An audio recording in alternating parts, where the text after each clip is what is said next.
Rural సమగ్రాభివృద్ధికి తాము కృషి చేస్తున్నామని నెల్లూరు ఎమ్మెల్యే కోటంరెడ్డి శ్రీధర్ రెడ్డి పేర్కొన్నారు. నెల్లూరు రూరల్ 22వ డివిజన్ శాస్త్రిగారి వీధిలో సీసీ రోడ్డు పనులకు నెల్లూరు రూరల్ ఎమ్మెల్యే కోటంరెడ్డి శ్రీధర్ రెడ్డి శుక్రవారం శంకుస్థాపన చేశారు. ఈ సందర్భంగా ఆయన మాట్లాడుతూ శాస్త్రిగారి వీధిలో ఎన్నో ఏళ్లుగా మ్యాన్ హోల్స్ ఎగుడు దిగుడుగా ఉండటం వల్ల అనేక ప్రమాదాలు జరుగుతున్నాయని స్థానికులు తమ దృష్టికి తీసుకొచ్చారన్నారు. వెంటనే ఈ పనులకు నిధులను మంజూరు చేశామన్నారు. 15 రోజుల్లోగా ఈ పనులు పూర్తి చేయాలని ఆదేశాలు జారీ చేశారు. ఈ కార్యక్రమంలో స్థానిక కార్పొరేటర్ మూలే విజయభాస్కర్ రెడ్డి, బీజేపీ నాయకులు ఎర్రబోలు రాజేష్, టీడీపీ కోటిరెడ్డి, యానాదిరెడ్డి, దిలీప్ రెడ్డి, మురళి, నరసింహులు, రాఘవ, రాజేంద్ర యాదవ్, వేణునాయుడు, శివ, కొండలరావు తదితరులు పాల్గొన్నారు.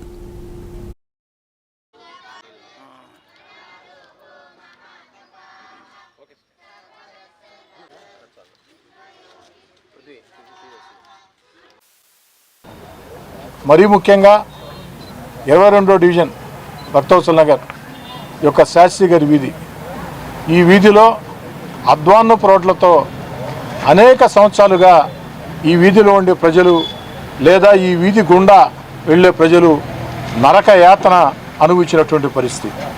ఆ యొక్క రోడ్డుకి ఎట్టకేలకి ఈరోజు మోక్షం కలిగింది.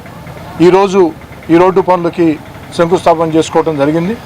వేగవంతంగా పనులు పూర్తి చేసి, ఎందుకని చెప్తున్నానంటే, ఒక దగ్గర ఒక టెంకాయ కొట్టి ప్రారంభోత్సవం చేసామంటే టెంకాయ కొట్టాం, ప్రారంభోత్సవం చేసాం, పూలు చల్లారు, ఫ్లెక్స్లు కట్టారు, కెమెరాలు వచ్చారు, పని అయిపోయింది. తర్వాత అసలు పని జరుగుతుందా లేదా అన్నది అంచనా కూడా లేకుండా పోవటం.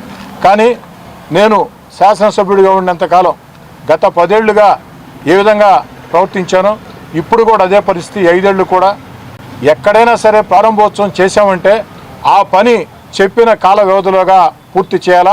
నిరంతరం పనిచేస్తున్నటువంటి గౌరవ ముఖ్యమంత్రి నారా చంద్రబాబు నాయుడు గారికి, అదేవిధంగా భారతదేశ గౌరవ ప్రధానమంత్రి నరేంద్ర మోడీ గారికి, ఉప ముఖ్యమంత్రి పవన్ కళ్యాణ్ గారికి ప్రజల పూర్తి ఆశీస్సులు ఉండాలని చెప్పని కోరుకుంటున్నాను.